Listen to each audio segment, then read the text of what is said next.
Eh bien, rebonjour. Donc, nous allons ouvrir une nouvelle séquence sur cette journée recomposition des médias. Comme nous l'avions peu sensibilisé au cours du premier semestre de cette année, il nous semblait important d'évoquer un sujet qui n'a pas été abordé au sein de l'Observatoire Comédia jusqu'alors, qui est la cybersécurité. Ça nous a paru un sujet important, d'abord parce qu'on y était sensibilisé par un certain nombre d'acteurs qui sont venus nous rejoindre au sein de l'Observatoire Comédia pour nous sensibiliser déjà. Et puis d'autre part, effectivement, nombre d'institutionnels nous ont également alertés sur les sujets que nous vivons. De surcroît, l'environnement économique et géopolitique a beaucoup évolué depuis lors. Vous n'êtes pas sans le savoir avec les impacts que l'on connaît. Et bien entendu, la notion de cybersécurité est devenue un élément central des débats. Pour partager cette table ronde, j'ai plaisir d'accueillir Yasmine Douadi, qui effectivement préside Riskintel et anime ce très bel écosystème dont on nous rappellera les grands contours. Merci beaucoup pour cette invitation. François Benjamin, qui est effectivement directeur général au sein du groupe Prophétie d'un certain nombre de filiales. Je ne les ai pas toutes relevées d'ailleurs, mais j'ai bien fait parce qu'on ne sait pas, ça change tous les jours, donc tu vas tout prendre, je pense. Donc François qui nous parlera, groupe Prophétie est un groupe avec lequel nous échangeons énormément sur la cybersécurité, eu égard les valeurs qu'il porte, tant au terme de l'expertise que de la pédagogie. Et nous devions avoir, je devais avoir à mes côtés Roland André, que vous connaissez tous dans notre écosystème, qui malheureusement il est souffrant. Et j'ai toujours un plaisir inouï d'accueillir Philippe Bernard, qui lui-même d'ailleurs est au cœur de la cybersécurité pour un certain nombre de ces secteurs d'activité qu'il pilote. Philippe est à médiation des entreprises, accompagnement à l'innovation, et au-delà de ça, en charge d'un certain nombre de filières, notamment l'une des plus grosses, on peut le dire ainsi, qui est la filière aéronautique et spatiale. Et Philippe a souhaité m'apporter un support sur le sujet pour effectivement aussi insister sur toute l'importance que représente aujourd'hui le risque pour les entreprises. En ce qui concerne l'Observatoire Comédia, nous, je le répète, nous sommes composés de 50 000 entreprises, principalement des TPE, PME, bien sûr des ETI, quasiment pas de grands groupes. Bon, à part les deux grands leaders qu'on a vus ce matin et l'autre tout à l'heure, Havas et Publicis, mais ça reste malgré tout, effectivement, ce sont des ETI. Donc je crois qu'il est important qu'on puisse et bien souvent, ces mêmes ETI, pour échanger avec eux et partager avec eux, ou certaines TPE, PME me disent « c'est pas pour moi, ça me concerne pas, tu penses bien, moi ma petite boucle là, dans mon coin avec 3 collaborateurs ou 5 collaborateurs, j'ai eu pire, cet exemple que je cite en permanence, quelqu'un qui traite énormément de data dans le monde de l'éditique m'a dit « tu sais, on va attaquer mes grands clients », comme si c'était pas lui qui était attaquable dans un premier temps. Bon. Bref, il y a un problème de prise de conscience. On a donc un engagement, une responsabilité vis-à-vis de notre écosystème à les mobiliser et effectivement à leur faire comprendre que ça les concerne également. Alors, peut-être avant que je passe la parole à Philippe, je voulais passer la parole effectivement à Yasmine, qui a une vision très corporate, très globale, effectivement de la cybersécurité, qui elle-même anime énormément de débats sur le sujet de la cybersécurité. Vous l'avez peut-être vu, dans ces différents débats, nous situe un petit peu l'environnement général, économique, géopolitique, auquel on est confronté, et pourquoi ce sujet est un sujet d'importance. Et après, on rentrera dans une démarche beaucoup plus applicative et opérationnelle, mon cher François. Mais je voudrais également t'entendre, Philippe, sur des enjeux similaires que tu peux constater sur des grands secteurs d'activité, des grosses filières, type l'aéronautique et le spatial. Et on l'a bien vu encore récemment avec l'affaire Thales, effectivement, ce qui s'est produit. Yasmine, peux-tu nous donner en quelques minutes un peu le panorama général de la cyber et où en sommes-nous ? Alors, la cybersécurité, c'est vrai que c'est un sujet dont on entend parler de plus en plus depuis ces dernières années. Déjà, d'une part, parce qu'on est rentré dans une digitalisation de nos services. Qui dit digitalisation des services dit également de nouveaux enjeux, et notamment liés à la sécurité des systèmes d'information. Pour autant, c'est vrai que ces 2-3 dernières années, avec le Covid, on a eu un choc, puisqu'on a eu un nouveau paradigme qui est celui du télétravail, auquel les entreprises n'étaient pas nécessairement armées, j'ai envie de dire. Et on s'est rendu compte qu'effectivement, on avait des lacunes, en tout cas que ce soit des grandes entreprises ou les plus petites en matière de sécurité des systèmes d'information. Et on a vu aussi un comportement très opportuniste de la part des cyberattaquants qui ne se sont pas limités par le contexte général du Covid et qui, bien au contraire, ont utilisé cette situation mondiale pour pouvoir attaquer d'autant plus. Les chiffres de l'ANSSI sont très parlants. On a eu une augmentation x4 en fait, des cyberattaques entre 2019 et aujourd'hui. Alors, donc la cybersécurité, effectivement, c'est quelque chose qui est extrêmement prégnante aujourd'hui. Je pense que les grands groupes en ont absolument conscience, mais pour revenir à ce que tu disais, Dominique, effectivement, les TPE-PME aujourd'hui n'estiment pas être des cibles de choix pour pléthore de raisons qu'on pourra citer par la suite, mais ce n'est pas un risque qu'elles estiment être pour leurs entreprises.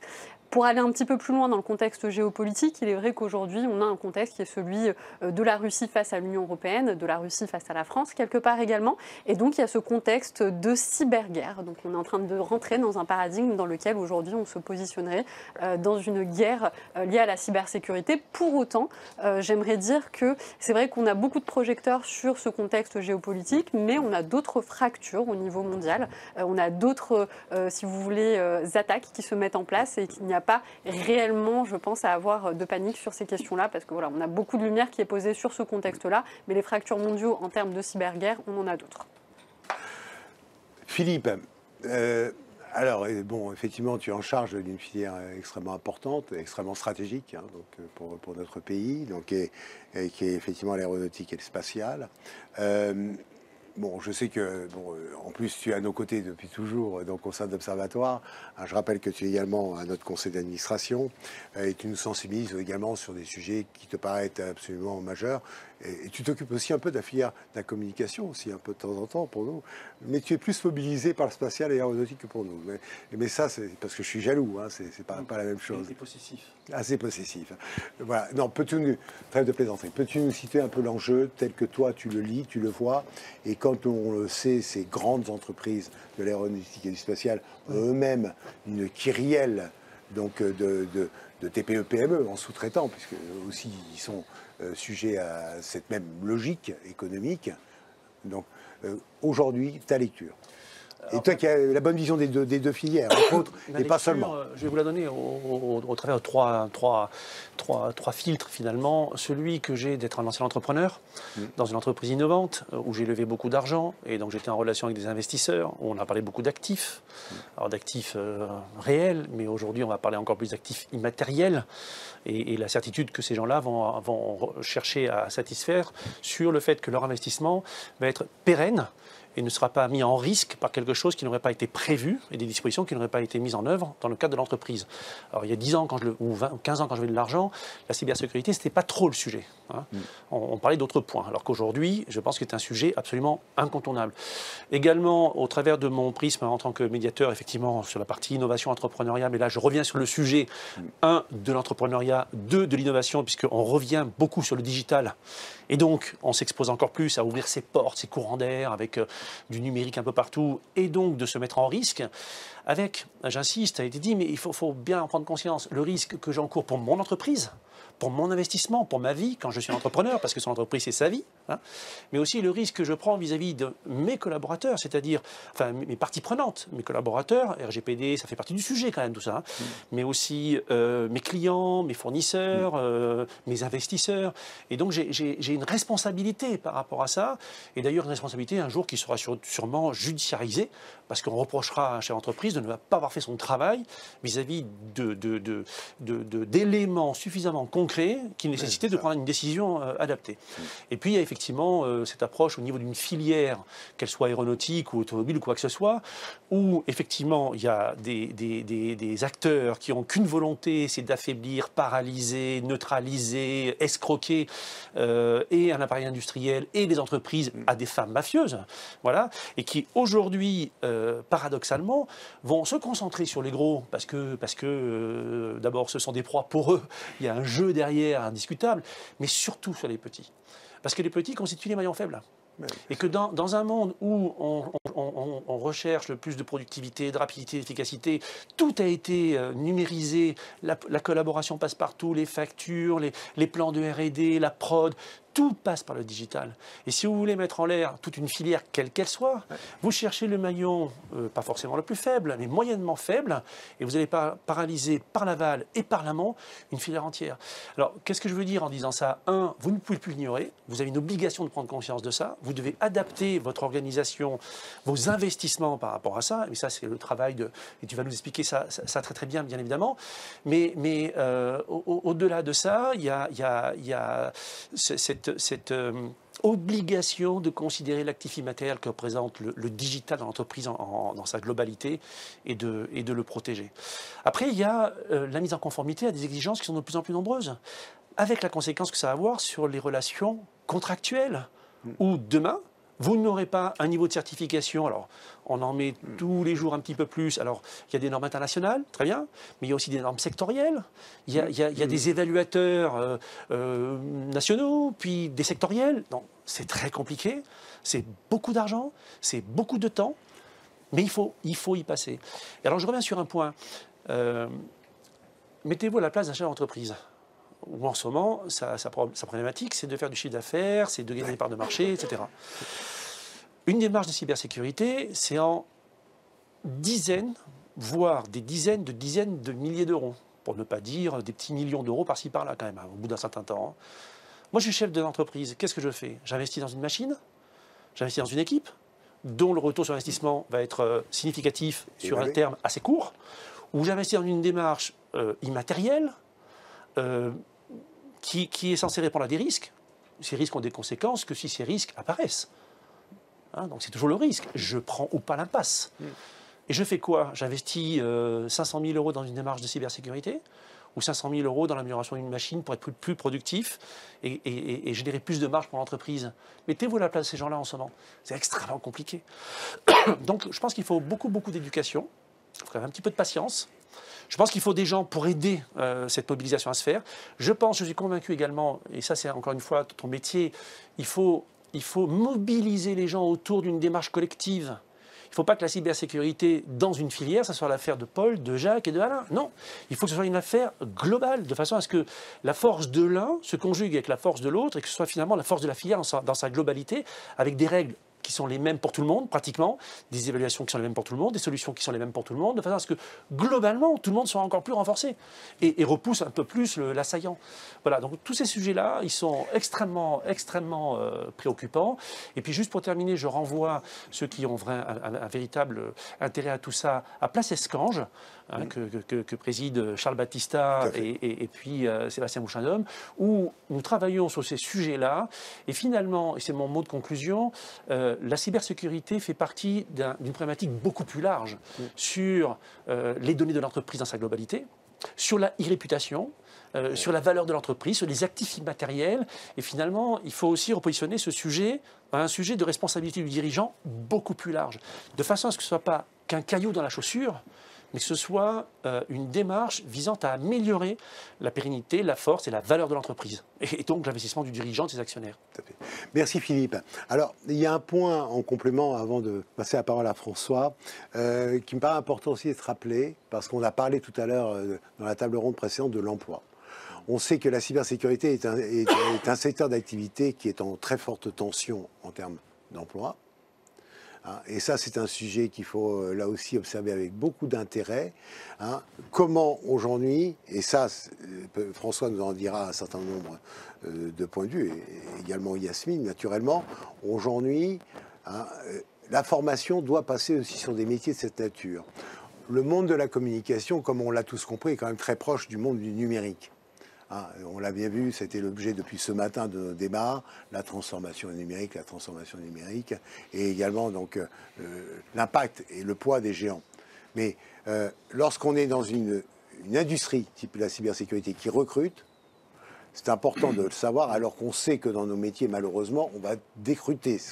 Je crois qu'on dit, donc décruter. Donc c'est un point qu'il faut regarder parce que c'est des bonnes sources.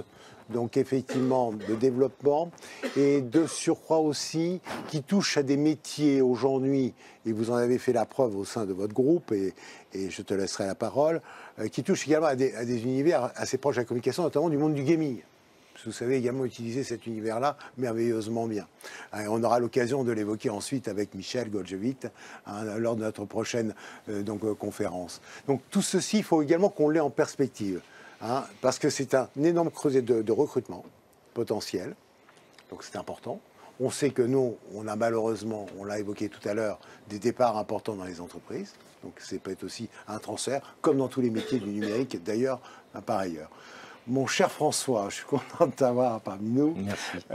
Tu vas nous vulgariser la cybersécurité. Je vais essayer en tout cas. Tu vas nous convaincre que de toute façon, toute entreprise, donc effectivement, doit être vigilante sur ce sujet-là. Et puis, surtout, ce que disait Philippe, me paraît important, on dit c'est pas pour moi. Ben si, c'est pour vous. Donc, je crois qu'il va falloir qu'on... Alors attention, on est dans une économie, je l'ai répété tout à l'heure, qui est également fragilisée pour certains de ces secteurs d'activité. Quand on est fragilisé ce secteur d'activité, ça renvoie à ce que dit Philippe. Est-ce que je vais mettre les quelques subsides de mes moyens dans la cybersécurité ou je vais renforcer mon outil de production ou peut-être mes ressources? C'est un vrai sujet.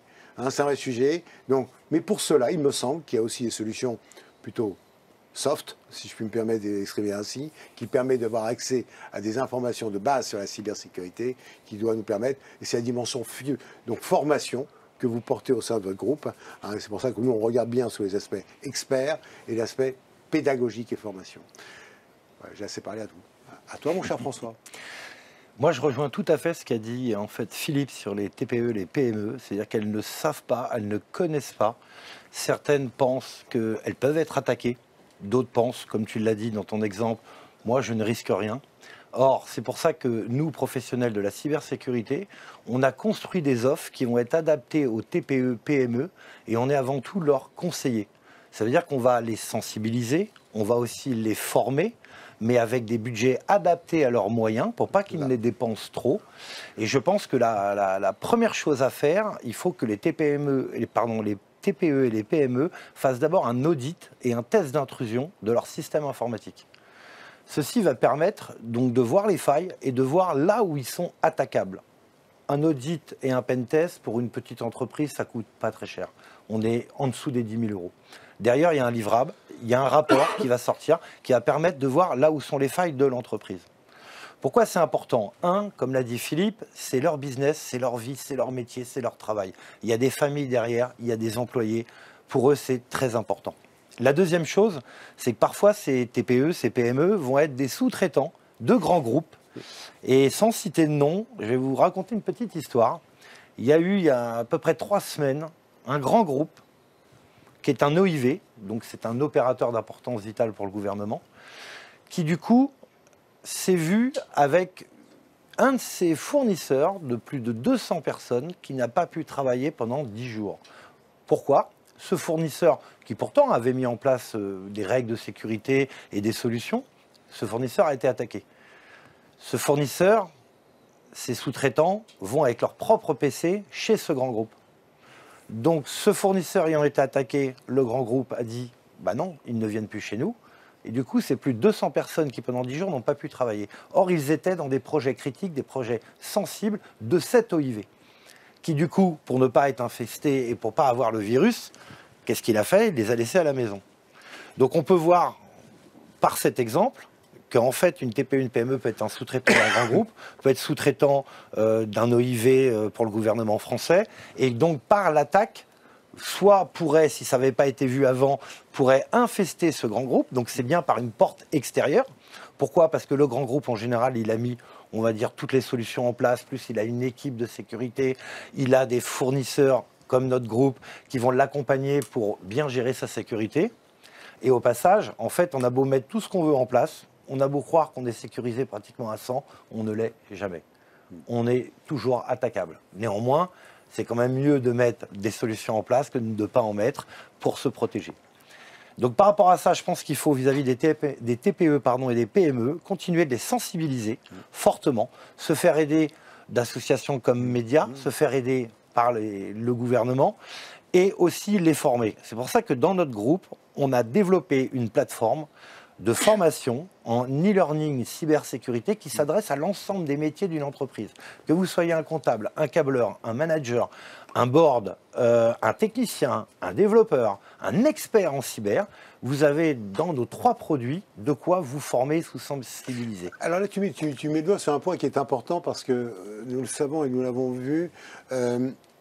Bien souvent, en fait, la cybersécurité, ça concerne tout le monde dans l'entreprise. Exactement. Et je crois que trop souvent, je crois, Yasmine, toi qui me soulignais ça, trop souvent, voilà, on va faire le focus sur ceux qui sont censés s'en occuper. Mais le censé s'en occuper, c'est peut-être pas lui.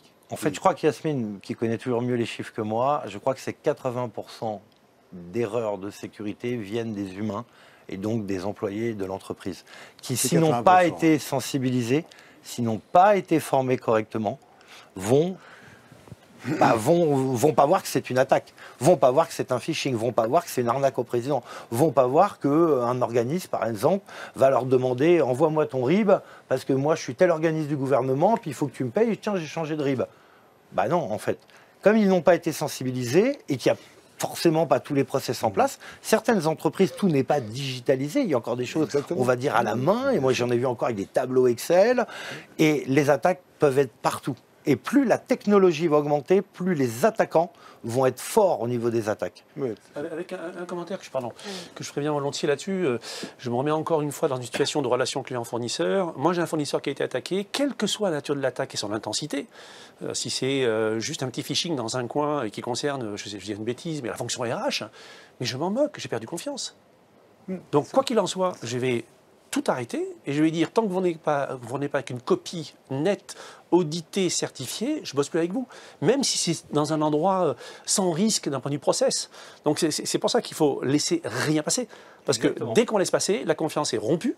Et de toute façon, le business, il s'arrête. Et c'est pour ça, Philippe, que j'engage les TPE et les PME à d'abord contacter un professionnel de la cyber, expliquer son activité, expliquer la taille de son entreprise, voir quel budget on pourrait allouer à ça.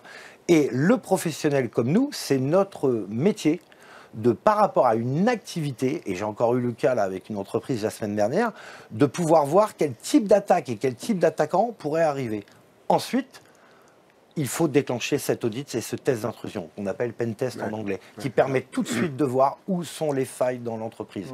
Donc ça va permettre déjà, de le rassurer, de voir que des professionnels s'occupent de lui, et qu'un professionnel, et moi j'aime bien ne pas être fournisseur, j'aime bien être partenaire, ce professionnel n'est pas là forcément et pour lui prendre de l'argent et ainsi de suite. Il est d'abord là pour le conseiller, il est d'abord là pour être son partenaire, il est là pour l'accompagner et de voir avec lui la meilleure solution au meilleur prix qui permettrait, on va dire, de sécuriser à peu près 90% de son business et de son entreprise.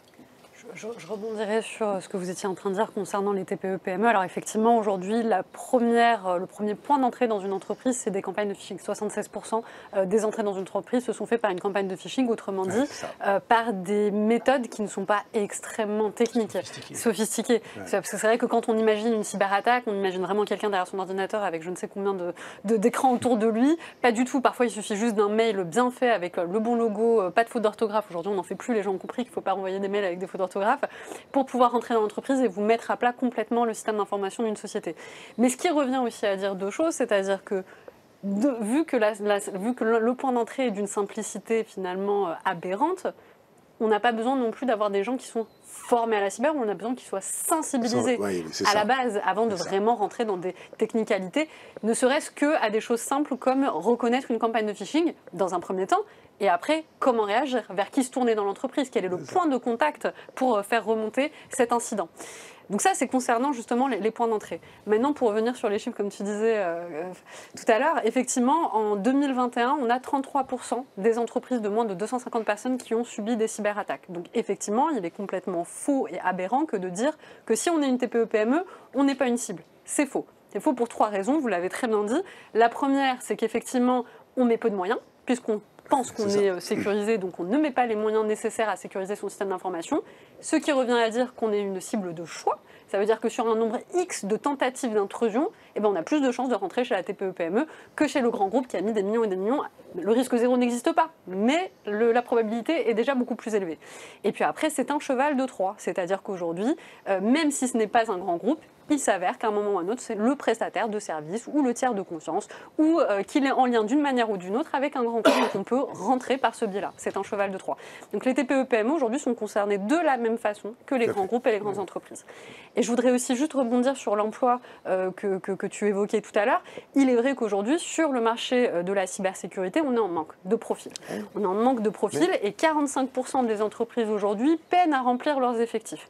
Et c'est pour ça qu'avec Scylla, on a eu deux approches différentes, parce qu'il y a deux manières de remplir ces équipes. Soit vous prenez des jeunes et vous formez des personnes qui sortent des écoles et qui rentrent sur le marché du travail, donc des juniors, soit vous mettez en place des systèmes de reconversion au sein de votre entreprise. Et c'est là où Scylla, effectivement, ce qu'on fait nous chez nous, c'est de permettre à des personnes de monter en compétence sur leur domaine, ou tout simplement de permettre de créer de nouvelles vocations chez des personnes qui, peut-être, il y a 10 ans, ne se disaient pas que la cybersécurité, c'était quelque chose. Aujourd'hui, on en parle beaucoup. Ils voient peut-être une opportunité et donc créent finalement des vocations auprès des collaborateurs des entreprises. Tout à fait. Et c'est pour ça, pour compléter ce que dit Yasmine, qu'on a les écoles d'ingénieurs purs cyber, mais on a aussi beaucoup de métiers. Et moi, dans le passé, j'ai pas toujours fait de la cyber, mais j'étais patron de la production de la Bourse de Paris pendant 20 ans. Et on faisait déjà de la sécurité. Alors, on n'appelait pas ça cyber, parce que le cyber, c'est un peu un nom commercial dans lequel on met un peu tout. Mais il y avait déjà de la sécurité de nos systèmes d'information ayant des bourses européennes interconnectées. On voit que les métiers de l'infra, maintenant, sont proches de la cyber.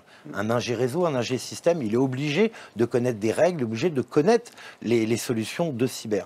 On voit que les développeurs, maintenant, on leur apprend à coder avec des règles de cybersécurité. C'est ce qu'on appelle les DevSecOps. Et côté réseau, ça va être les NetSecOps. Donc, en plus de tout ça, et en plus de ces écoles-là, je vois que d'autres écoles, d'écoles de commerce, des écoles comme, je ne vais pas les citer toutes, mais qui ne sont pas des écoles d'ingénieurs, ont des modules de sensibilisation et autour de la cybersécurité. Donc je pense que c'est vraiment une bonne chose, qu'il faut encore que ça s'accélère et que nous, professionnels, on ait des offres adaptées aux TPME, aux PME, capables de les accompagner avec des budgets light, avec des dépenses qui ne seraient pas énormes, mais qui permettraient au moins d'avoir un état des lieux de son entreprise, de la sécuriser au maximum de ce qu'on peut faire, sans en dépenser, comme disait Philippe, des dizaines de milliers d'argent, parce qu'ils n'ont pas ces moyens-là. Ils ne peuvent pas le faire. Ils ne peuvent pas le faire. Et après, comme chez tous les humains, il y a toujours qui disent « Ah, mais moi, je risque rien. Ah, mais moi, c'est nickel, j'ai déjà fait ça. Puis la taxe, ça va être là-bas, mais ça ne va pas être chez moi. » Moi, j'ai mon petit garagiste, pour l'anecdote, qui a été attaqué il y a 1 mois. Je le sais, parce que je lui emmène mon quad et tout. Il n'a pas pu travailler pendant 3 semaines. Il ne pouvait plus facturer. Il n'a plus accès à cette réseau. Toute son informatique était en panne. Et il me dit « Je suis mécanicien, j'y connais rien. Comment je fais ?» Donc nous, on l'a aidé. On a réussi à débloquer. Et là, lui, il avait une attaque avec ransomware, négociation et tout. Hein.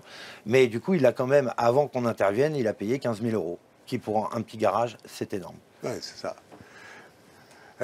La réglementation, alors j'ai cru voir, Philippe, peut-être peux-tu nous répondre ou pas d'ailleurs, mais j'ai cru voir que le gouvernement s'était emparé du sujet, et peut-être Yasmine, tu as des informations, en mettant des aides, a priori, pour les TPE, PME, à la sensibilisation, justement. Est-ce que vous avez des informations sur ce point ou pas? Oui, il y avait le FE2, tu sais, l'année dernière. Peut-être tu peux en parler. Non, mais là, plus récemment. J'ai vu d'accord, les récents. Le ministre Barrot, justement, en a parlé effectivement de mettre en place une enveloppe pour aider justement effectivement à sensibiliser les TPE, à destination des TPE-PME. Ce qui est assez intéressant, effectivement, d'ailleurs, il en a fait un discours à l'European Cyber Week au mois de novembre où il avait énoncé justement la mise en place de cette action.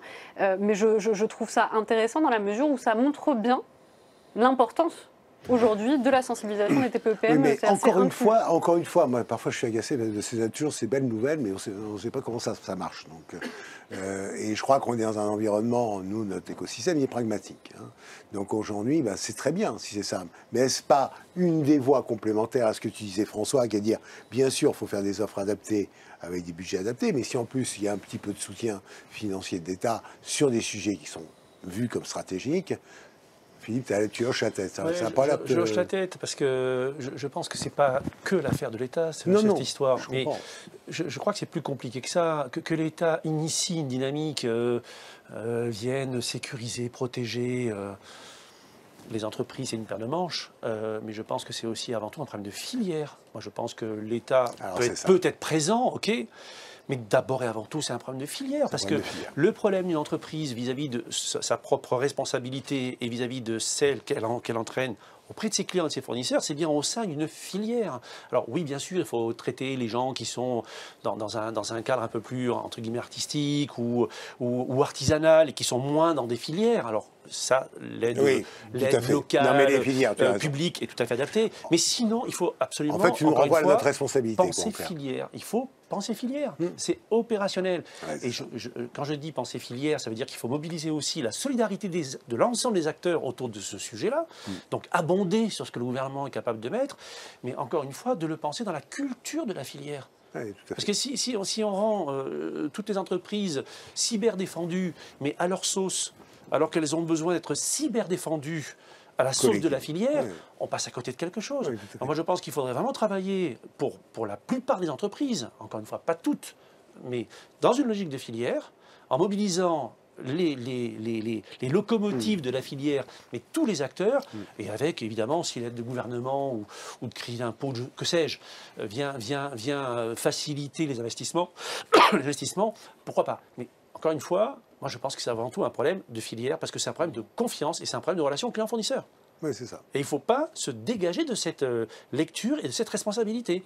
Oui, voilà. Tout à fait. Non, mais c'est pour ça que, d'ailleurs, j'en appelle toujours à notre filière en disant, attention, nous aujourd'hui, on en a longuement parlé ce matin dans la recomposition donc, de ces métiers. Bon, mais aujourd'hui, on est détenteurs de data extraordinaires, hein, et avec un niveau de tous les acteurs de la filière ont la data. Hein, c'est un élément déterminant. Donc, sous l'angle de, est-ce que c'est le bon angle, Yasmine, ou est-ce que c'est peut-être pas le bon angle? Parce qu'aujourd'hui, tout acteur de la communication, quel qu'il soit industriel, il fait des DITIC, il a des fichiers clients pour faire des DITIC. Hein, il met une action de communication, il a les données de ses clients, hein, ou tout au moins il en achète d'autres. Donc, est-ce que c'est pas par cette voie de la data qu'il faut prendre le sujet ou par d'autres axes? C'est une question là je ne sais pas moi. Par quel axe? J'entends la notion de filière. Hein. Plusieurs voies, je pense. Voilà, je ne pense pas qu'il y ait réellement une voie. En fait, il y a plusieurs points d'entrée, il y a plusieurs manières de sécuriser. Et c'est pour ça que depuis le début, on parle de plein de choses différentes. On a la sensibilisation, la formation, la prise de conscience, le rapport qu'on peut avoir avec les tiers. Vous voyez, il y a beaucoup de choses, en fait, beaucoup de voies aujourd'hui qui peuvent être mises en place pour garantir une sécurité des systèmes d'information. Encore une fois, il faut quand même le rappeler, le risque zéro n'existe pas. Mais on peut fortement s'y rapprocher, on peut mettre en place des choses justement pour se sécuriser au maximum, mais évidemment, le risque zéro n'existe pas. Donc je ne pense pas que ce soit simplement par la voie de la data, ou il n'y a pas une voie pour moi aujourd'hui pour sécuriser. Puis ça va jusqu'au, Dominique, ça va jusqu'au software. Par exemple, moi j'ai connu des ERP, j'ai connu des CRM, donc qui sont des outils permettant de rentrer son business, où le ERP, ça va gérer les notes de frais, les budgets, les comptes rendus d'activité, qui eux ne sont pas bien sécurisés. Sauf que vous les avez implémentés dans votre entreprise. Le hacker va rentrer par le ERP et va diffuser sa sonde ou son virus qui va être dormante pendant X semaines, X mois, qui va capturer tout un tas de messages qu'on appelle un peu les black doors, et qui après il va l'activer lorsqu'il l'a décidé. Au moment où il active, il bloque tout. Donc il y a les softwares, il y a les data, il y a les réseaux, donc par les internets et par les réseaux, mais il y a aussi les Wi-Fi. Une entreprise qui a un Wi-Fi et tout le monde est connecté, et maintenant sur vos smartphones, vous avez toute votre vie, voire vous avez les chiffres de votre entreprise, vous avez accès à tous les outils de votre entreprise. Si on rentre par votre téléphone et que c'est mal sécurisé, on pénètre dans votre entreprise. Donc je pense qu'il faut le faire par plusieurs voies, d'où l'audit, d'où le pentest, permettant de voir tous les axes, toutes les voies qui sont avec des failles, qui ont des trous dans lesquels un hacker pourrait rentrer.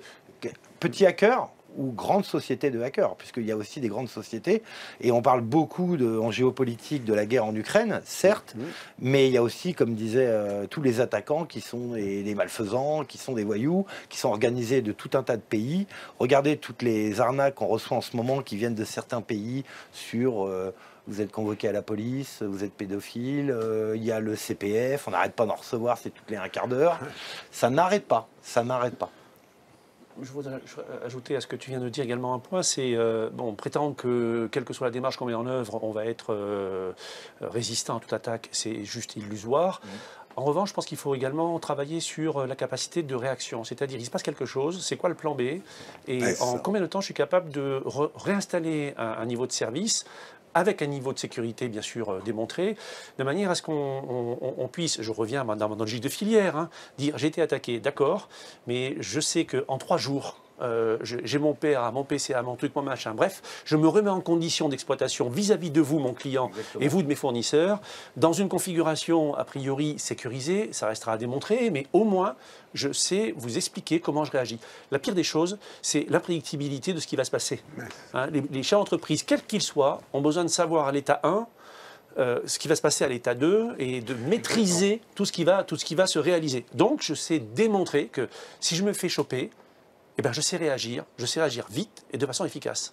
Et c'est pour ça, Philippe, que dans nos formations, non seulement on vous forme et on vous sensibilise à la cybersécurité, mais on vous forme aussi à la gestion de crise.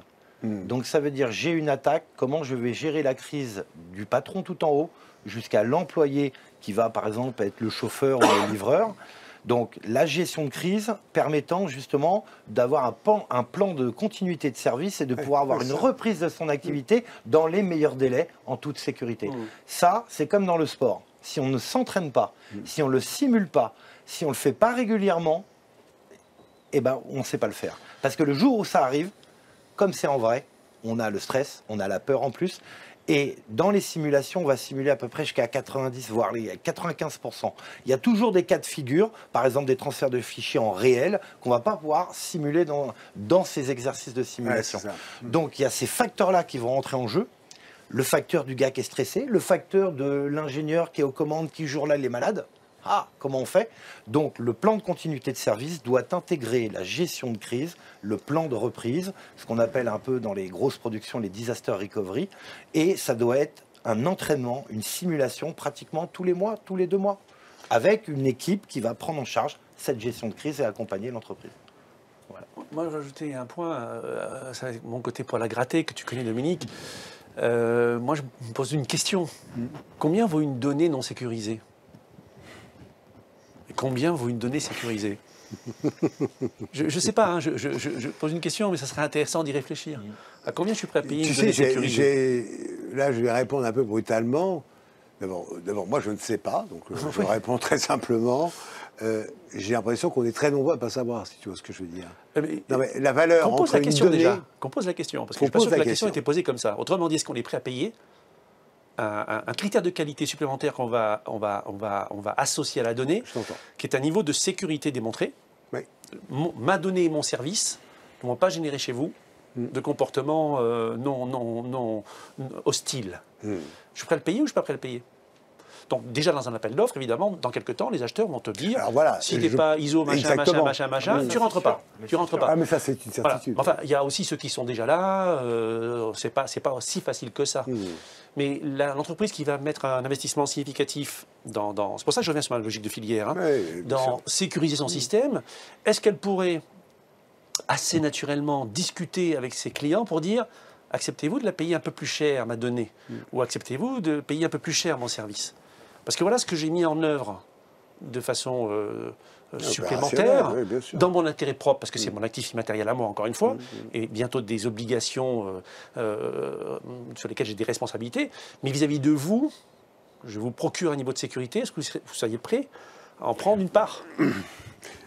Alors, du conseil vous êtes des experts en la matière. Aujourd'hui, Philippe parlait tout à l'heure d'une notion qui est le télétravail. Bon, pour l'instant, celui-ci, il va s'instaurer. De toute façon, il va rentrer dans un processus maintenant durable, on va dire. Effectivement, n'est-ce pas là l'une des sources également du risque? Alors, c'est une des sources du risque. Après, toute entreprise qui a mis en place des sécurités a mis des solutions qu'on appelle EDR ou XDR qui vont protéger le PC et on va avoir des protocoles d'accès de connexion à distance sécurisés. Donc le PC, lui, ne peut pas être infecté, et dans son accès, donc dans le chemin dans lequel il va parcourir pour accéder à l'entreprise, ça va aussi être sécurisé. Ça, c'est pour les meilleurs. Mais après, il y a des entreprises qui ont des PC non sécurisés, donc il n'y a pas l'XDR, il n'y a pas l'EDR dedans, et qui ne vont pas avoir ni VPN, enfin sans prendre les mots et les termes techniques, ne vont pas avoir d'accès au réseau sécurisé. Et donc cela, oui, par là, ça rentre. C'est typiquement un peu l'exemple que je donnais tout à l'heure. Ouais, c'est ça. Et donc je pense que des grandes entreprises, à un moment, ne doivent plus faire l'économie de dire mon sous-traitant qui travaille chez moi, je vais lui fournir le matériel, le PC de mon entreprise qui lui est sécurisé, parce que moi j'ai mis tout en place, et pas c'est un prestataire de service, il n'a qu'à amener avec ses PC pour travailler chez nous. Parce que amener ces PC, ça veut dire amener tout un tas de solutions de PC qui ne vont pas être homogènes et pas forcément bien sécurisées, et qui donc vont augmenter le risque d'avoir une attaque sur ce client-là qui utilise ces prestataires.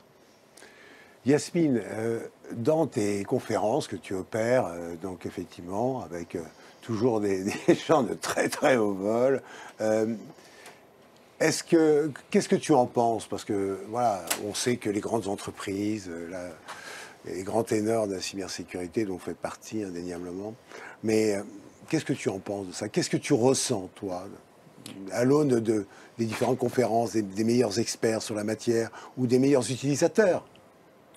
Alors, nous, ce qui ressort assez, en termes de tendance, j'ai envie de dire, c'est que oui, il y a une prise de conscience. Ça, je pense Il y a une que prise de conscience. il y a une prise de conscience. Déjà parce qu'on en fait beaucoup, en fait. On s'est rendu compte qu'il y avait un manque de connaissances à ce niveau-là. Et puis, vous avez tout un système qui est en train d'être mis en place pour pouvoir, justement, sensibiliser. Ça passe par des conférences. On en voit beaucoup, hein, des conférences. Moi, j'en ai beaucoup vu ces dernières années sur les TPE-PME, typiquement. Donc, je vois bien qu'il y a une volonté vraiment de les sensibiliser et puis de leur faire prendre conscience.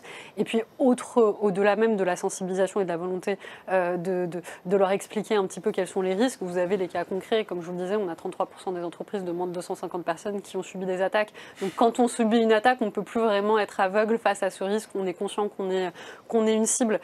Donc je pense qu'aujourd'hui, voilà, il y a vraiment toute une mise en avant dans la communauté de la cybersécurité, d'événements, de conférences, de webinaires pour sensibiliser.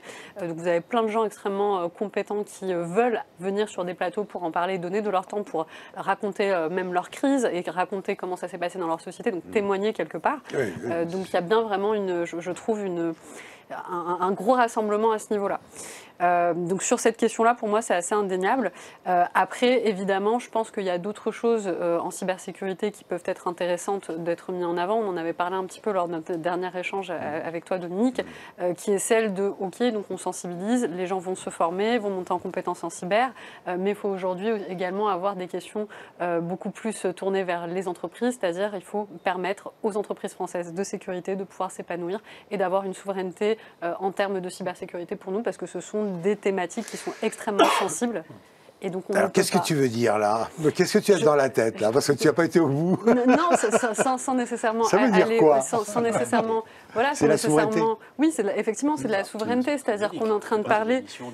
Voilà, on est en train de parler de la cybersécurité. C'est pas juste sécuriser les systèmes d'information. On parlait tout à l'heure de données. Donc on a de la donnée qui est sensible et qui relève finalement de nous, hein, si vous voulez, de nos citoyens, de nos consommateurs, de nos collaborateurs. Et donc il suffit pas juste de sécuriser. Il faut aussi se poser la question d'où se trouve cette donnée-là. Et donc effectivement, d'où cette question de souveraineté en matière de cybersécurité. Il faut permettre aux pépites françaises, on en a de très belles, des entreprises françaises, de pouvoir émerger et puis de réussir aussi à faire face aux mastodontes. Moi, je pense aux GAFAM qui aujourd'hui sont extrêmement... c'est des mastodontes comme le mot l'indique. Alors, on a vu des choses être mises en place au niveau européen, le DMA, le DSA. Donc, on voit quand même des initiatives pour permettre de réglementer et de réguler et d'empêcher un petit peu cette prise d'assaut, j'ai envie de dire, par les GAFAM. Mais voilà, je pense que là encore, quand on parle de la cybersécurité, il faut aussi parler de cette dimension-là. Ouais, j'entends bien. Bien entendu, Philippe. Je suis parfaitement d'accord. Très bien. Écoutez, je vous remercie. Sachez que c'est un sujet qui nous préoccupe. C'est un sujet sur lequel, effectivement, on doit nous communiquer. On doit avoir votre appui pour effectivement, vous et d'autres acteurs donc, du secteur, pour qu'on puisse effectivement relayer ces informations. On a besoin d'acculturer. Voilà, je crois que c'est vraiment un sujet qu'on prend, nous, très au sérieux. Philippe a raison, indéniablement. On en parlera en conclusion de cette journée. Donc, la logique de filière doit répondre à ça aussi. Donc, on verra à ce moment-là quelle est la bonne voie à suivre.